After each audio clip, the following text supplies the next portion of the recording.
just remember thinking, oh my God, what is this girl from Mount Clemens doing here? People often look at prodigies and simply want to be astounded. I'm the baddest little cab driver in Detroit. Did I give you my card?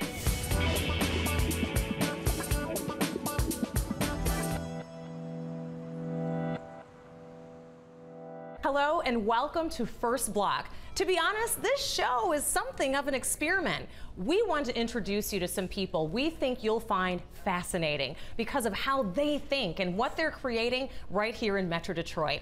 Devin Skillian got to know the young assistant conductor working with Maestro Leonard Slatkin at the Detroit Symphony. Will Jones has the story of a woman who traded a career in the headlines for one behind the wheel of a taxi. But let's start with a photographer who undertook a massive project with some of the world's biggest celebrities. Her name is Jenny Risher. I spent 16 years in New York doing fashion photography, editorials, advertising, and through working in New York, I met Veronica Webb. She's a fellow Detroiter, really iconic supermodel from the 90s. And I said to her, wouldn't it be so cool if I did a book on Detroit, but all the amazing people that have come out of Detroit, maybe do portraits and interviews, and of course being a good friend. She said, you know, it's a great idea. The original wish list was about 100 people, I would say. Matt and I actually did 70 interviews, Matt Lee, my co-author, but then we pared it down to 50 because we really wanted to give like a nice range of people that we thought would make a nice portrait of the city. My first email were fashion people because that's what I know is fashion, so I contacted John Barbados, Anna Sui, and a couple other people, and they all said yes. And then from there, John helped me get like Iggy Pop and Alice Cooper, and then they helped me get some people. So, you know, I had some momentum because they're Detroiters and they love their city. So they were willing to help me with this project and they believed in it. I made the choice to photograph them on a black or white background is because I really wanted it to seem as if they were speaking in a room, like we were in this room together and the conversation we were having was on Detroit. To me, honestly, I thought like if I couldn't get Berry Gordy, then I didn't have a book. Because really, I mean, can you imagine Detroit without the name Motown? As soon as he said yes, we're like, we're coming out there so you don't change your mind. We photographed him at his pool house in Beverly Hills. So he came down from the house and I just remember thinking, oh my God, what is this girl from Mount Clemens doing here in Beverly Hills? He just has such a charismatic spirit. I just turned on some Motown music. I think it was Smokey Robinson. And he just started singing and dancing to his music. And for me, that was really the essence of Berry Gordy, is that fun spirit. I photographed Holland Dozier Holland, and I had told them, like, I'm really having a hard time getting Smokey Robinson. His manager won't call me back. You know, I can't get through to him. And he's like, well, Smokey's going to be at this party. Come to this party. And so I get all dressed up, go to this party, and here comes walking over to me, Smokey Robinson. And he was so nice. He's like, I'm so sorry. You've been having trouble getting a hold of me, but I'm really interested in your book. When can we do it? I think the person that intimidated me the most was Eminem, just because it took me 2 years to get a shoot date with him.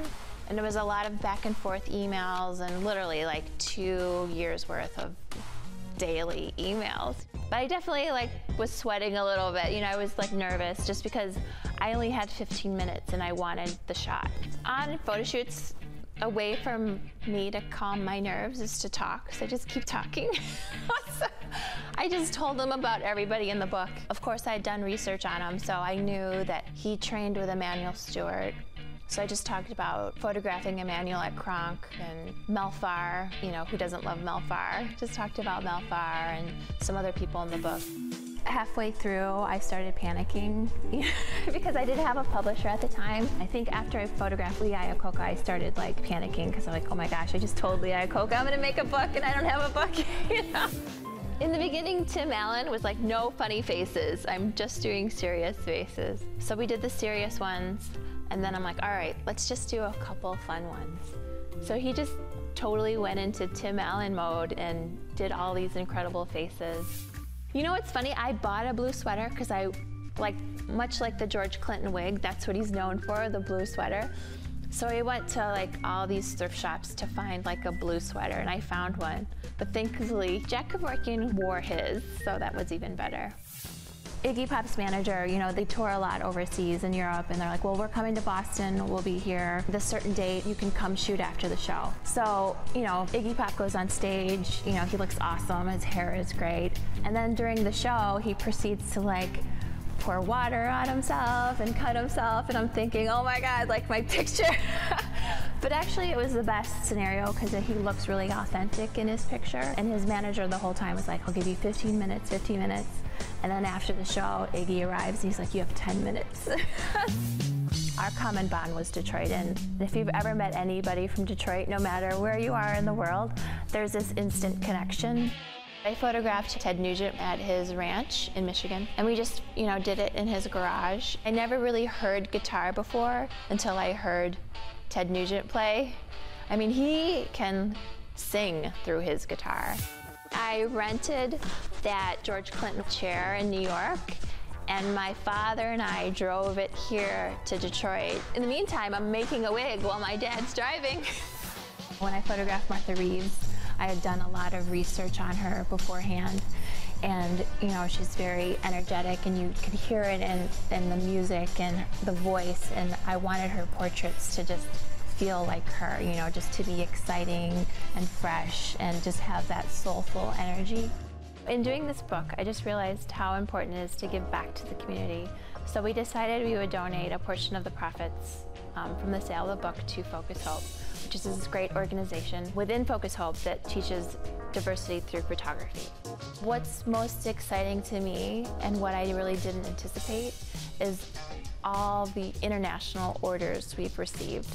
Like, we've received orders from Russia, from Japan, from China, from Germany, I mean Spain. Like, all these people are so interested and curious about Detroit. I think what really unites Detroiters, or at least the people that participated in this book, is they all started from humble beginnings. You know, they all started by just working hard. I think Jerry Bruckheimer said it best, you know, the harder you work, the luckier you get. These Detroiters really have a passion, and they went for it, and to me, like, that's really the spirit of Detroit.